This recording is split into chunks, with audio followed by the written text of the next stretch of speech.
Shift Up actually posted earlier than normal today when it comes to the Elegg kit. I have not seen everything. I only saw the skill 1 and it's already looking good. And I was like, okay, let's stop checking this. Let's open up OBS and talk with the boys, see what's going on with Elegg. As usual, hello the internet, welcome back to the Waifus. I'm Sefhi, your favorite gambling addict. Today's topic, the best looking summer character. No discussions allowed. Elegg, Boom and Shock. Kit pre-analysis, kit first impressions, whatever you wanna call these videos, doesn't matter. Let's check a little bit the assets and her shooting pose and everything else and the burst, and then we'll go over the kit. Oh my god. Okay, nice jiggle from the get-go. What the fuck? It's like made mast, but enhanced, right? Way enhanced. I like it. What is the burst? I already said this, but most likely, just based on what they show on the preview on the event, yeah, we're going for MLB, bro. If that's the background that I get, right? Because if it's this one, fuck no. But if this is what you get, absolute cinema. If this is my lobby, 100% MLB. I'm just saying, okay? I am just saying. That's it. Attacker, machine gun, B3, water. Leave a like, subscribe, comment to the channel, and let's jump directly into this. So first of all, we have the basic stuff, alright? 300 bullets, 2.5 second reload time, 5.57 attack as damage, and 200% when attacking a core. Pretty basic machine gun stuff. Nothing new, nothing that is out of the ordinary. Alright? So let's go into the skill 1, which is Hello Ghost, a passive.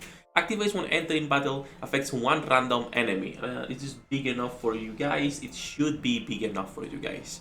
Possession lasts for 6 seconds. Ability, find and capture ghost possessing the enemy. In order to capture a ghost, you need to basically hit the enemy 100 times. 100 times not only with Elegg, but with all the allies. So you have more than enough time to capture this ghost in 6 seconds. Like more than enough time. Elegg alone would be able to do this, but you also have the other 4 characters in the team. Meaning this should be pretty simple to achieve. There is a maximum of 13 ghosts you can have, and this skill will have a recurring interval of 6 seconds, which is this is the first time they do this. This is pretty interesting, okay? Instead of making this part skill 1 and making it an active skill at 6 seconds, they added this recurring interval for a passive instead, okay? Affects all water code allies, effect differ based on the number of ghosts, alright? So if you have at least 1 ghost, increases attack by 16% of casters. He's an attacker, right? Yes. Attack by 16% of the casters attack continuously, and, and if you have more than 4 or at least 4, because it's at least 1 and then more than 4, well, we'll see. And if you have more than 40 ghosts, damage as a strong element increased by 35% continuously. Pretty big buff. If we talk about elemental buffers, right? Our usual suspects are always going to be electro buffers, which is going to be Maiden and Summer Anise. I prefer Summer Anise over Maiden because I just love Anise. But as you can see at level 10, Maiden is giving 40% for 10 seconds, while she is giving 35% continuously as long as you can keep these 4 ghosts. Is there any other way of obtaining ghosts though? Because every 6 seconds takes a little bit of time in order to get just 4 of them, right? Not even talking about 13, but at least 4 of them.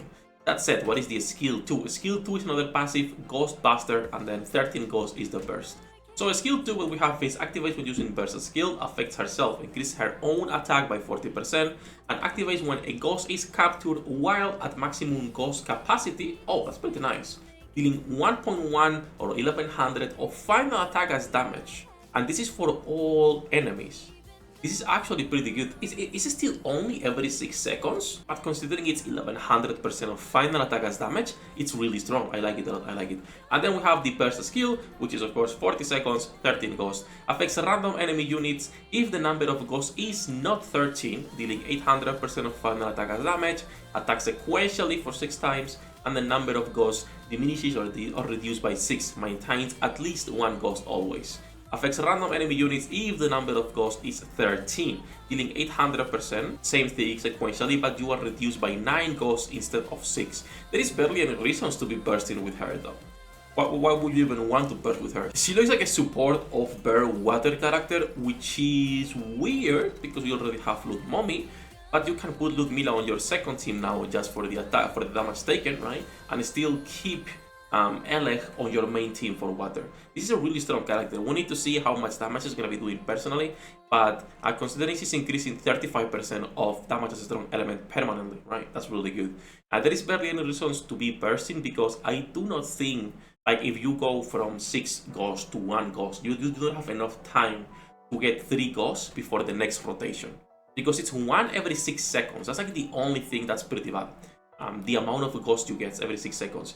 It would be interesting to see if you can duplicate stacks on the ghost, or if you can work around with this with other characters. But if not, if it's just every 6 seconds, it's gonna take a while to fully ramp up. But again, you do not need to ramp up. The only thing you need is to get these 4 ghosts, get your damage strong element increased by 35%, nothing else. The other thing that's also going to be really good is every 6 seconds, when a ghost is captured at max capacity, dealing this extra damage. But again, that is 13 ghosts, which is only going to start proccing halfway through the battle. So kind of an incognito in terms of if there is any other ways of acquiring ghost. But so far it looks like you do not need to be bursting with her, and she's gonna be Ludmilla 2.0. Now, Ludmilla has great personal damage, has the damage taken, and is a good overall sub-DPS character. We'll see if Elegg can replace her just with this damage strong element, because it's 35%. It would be better than the damage taken at 12% only, right? So we'll see tomorrow, by the way, less than 24 hours to actually test only Dodo, for now, only Dodo. But that's everything to talk about Elegg. There is not many things to say. She is a pretty straightforward kid. Dodo seems to be the main character for this patch. Again, we'll see tomorrow how strong she is and if it's actually worth or not the 1%. But for Elegg, looks a lot simpler in terms of her character and her kit. Her design, however, it's 1,000 times better in my opinion. I will be pulling MLB for her most likely. She will not be replacing my Ludmilla because she is heavily invested, but over time I will probably also go all in into Elegg. It's a matter of how many resources we have right now. That said, once again, we're gonna be live tomorrow when the patch goes live, pulling for Dodo, doing viewer pulls, testing her, and just chilling a little bit with the boys on the stream. If you're interested, links in the description down below, and as usual, good luck with your pull dinner, and see you in the next one.